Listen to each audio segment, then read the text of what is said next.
કરોડપતિ અજબોપતિ વ્યક્તિ, મોટા બંગલામાં રહેનારા વ્યક્તિ, તે રોજ રાતે એવું વિચારતો હોય જ્યારે ચિંતાઓથી ઘેરાયેલો હોય ત્યારે કે આ કરોડો રૂપિયા શું કામના, એના કરતા ચોક ગામડામાં મને ચોક હારો જન્મ થયો હોત ને, મરચું રોટલો ખાઈને શાંતિની જિંદગી જીવત. આ કરોડો રૂપિયા હોવા છતાંય હું દુઃખી છું. જે કરોડપતિ અજબોપતિ હશે એની આવી અવસ્થા હોય. કદાચ કોઈ હશે કરોડોપતિ, તેમને ખબર હશે. સાચી વાત છે મારી, અમને આવા વિચાર ઘણી વાર આવે છે કે ભલે પૈસા ના હોત પણ એક નાના ગામડામાં ચોક હારા છાપરામાં રહેતો હોત ને, મરચું રોટલો ખાઈને રહેતો હોત ને તો સારું હતું. શું મતલબ, પૈસાથી પરિસ્થિતિથી કોઈ વ્યક્તિ સુખી થતો જ નહીં જીવનમાં. તમે એવું માનો છો કે આવું બધું થઈ જશે તો હું સુખી થઈ જઈશ, પણ ના, આ બધાનો ભ્રમ છે. આવું થઈ જશે તો હું સુખી થઈ જઈશ, આટલા પૈસા આવી જશે તો હું સુખી થઈ જઈશ, આવું ઘર બનાવી દઈશ તો હું સુખી થઈ જઈશ, મારા દીકરાને આટલું ભણાવી દઈશ તો હું સુખી થઈ જઈશ, આ કરી દઈશ તો હું સુખી થઈ જઈશ.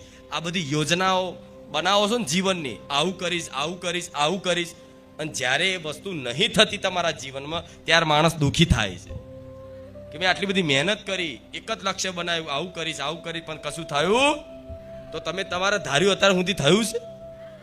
હાથ શું કહે છો? આ ઘણા બેઠા છે, કેટલાય તે પૂછું છું બધાને કે તમારા ધાર્યું કશું થયું છે? કોઈ થયું હોય તો આખા જીવનનું બધું જે ધારેલું એનું થયું હોય એ મન કહો. ઊભા થાવ કે મારી અમારા જીવનમાં બધી વસ્તુ અમારી ધારેલી થઈ. નહીં થઈ હોય, તમારું ધાર્યું થતું જ નહીં.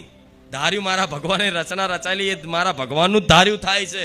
તો એના ભરોસે આમ હાથ ઊંચા કરીને જીવન મૂકી દો ને, ત્યારથી જ ચમત્કાર થાય. પણ આ ભરોસો થવો બહુ મુશ્કેલ વસ્તુ છે. આ મારી વાતનો ભરોસો થવો એ બહુ મોટી વાત છે. મારા દીકરાને કોઈ જાતની ચિંતા જ નહીં. શું? મારા દીકરાને કોઈ જાતની ચિંતા, તમને તો થોડી ચિંતા હશે, મારા દીકરાને સહેજે ચિંતા નહીં. આ ગાદીની ચિંતા નહીં, ના ઘરની ચિંતા, ના કશાની ચિંતા. એને ખબર છે મારી માં છે ને, મારે જ્યારે જ્યારે જેની વસ્તુની જરૂર હશે, આવશ્યકતા હશે, એ મારા કીધા પહેલા મારી માં મારું પૂરું કરી આલશે, એનો વિશ્વાસ છે. અને આજે કહું છું, એને જે જરૂરિયાત હોય, આવશ્યકતા હોય, એ કહેને પ્રાર્થના કરે ને એ પહેલા હું પૂરું કરી આલું.